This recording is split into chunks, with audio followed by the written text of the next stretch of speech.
Hi, my name is Harshvardhan Chaturvedi and I'm in legal intern at Lexis and Company. So today we are going to talk about doctrine of mutuality. Are unilateral option clause valid?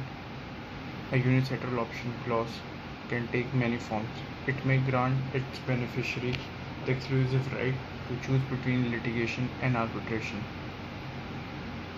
When a dispute arises or too close to litigate before a specific jurisdiction while constraining the non-beneficiary to a specific forum or a specific mode of dispute settlement.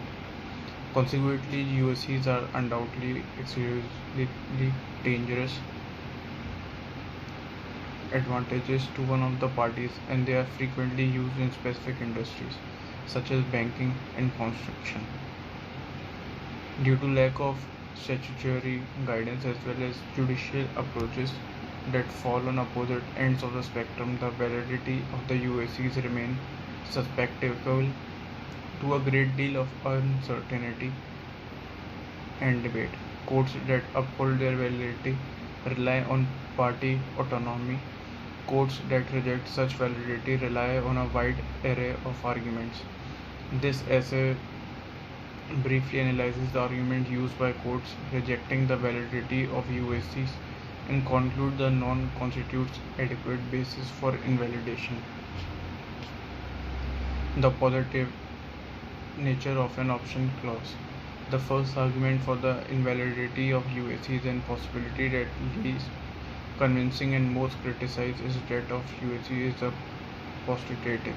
The concept of caricative postulative is used in French law to describe a situation where performance on a contract is subject to a condition precedent, the fulfillment of which falls within the discretion of one of the contracting parties.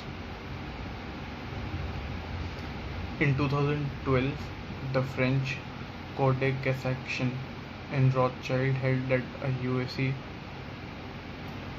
is a postulative condition and invalidated it. The USC in the case granted exclusive jurisdiction over any dispute to the courts of Luxembourg while maintaining the bank's right to bring an action before the court of the client domicile or any other court of competent jurisdiction. The obligation of each party to submit the jurisdiction on the contrarily chosen court was not subject to any condition. Further, the ability of one party to bring actions before any court which would otherwise have lawful jurisdiction over the other party does not impose any obligation on such other party. Additionally, the USC cannot be considered to impose a condition upon which the performance of the contract is dependent.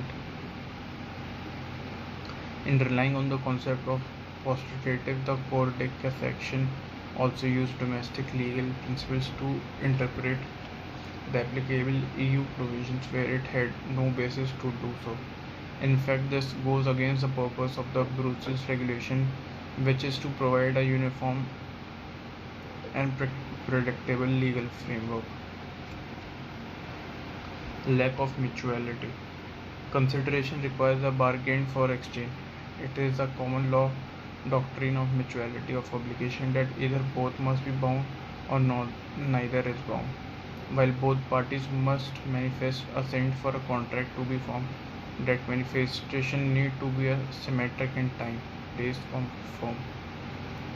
Contract provisions need not give the parties the same positions, and it is rather illogical to require this. It is enough that the value be given on both sides. If the law requires the term of contracts to be symmetrical such that the parties merely traded the same thing for the others, no exchanges would take place. The only context in which the argument would work is if the USC is served from the rest of the agreement when assessing consideration. This proposition is then absurd as requiring specific consideration for any other clause in the agreement. The circumstance that one of the provision is an integrated agreement grants certain rights to only one of the parties does not in other circumstances render that provision ineffective for law lack of consideration or mutuality. Thank you.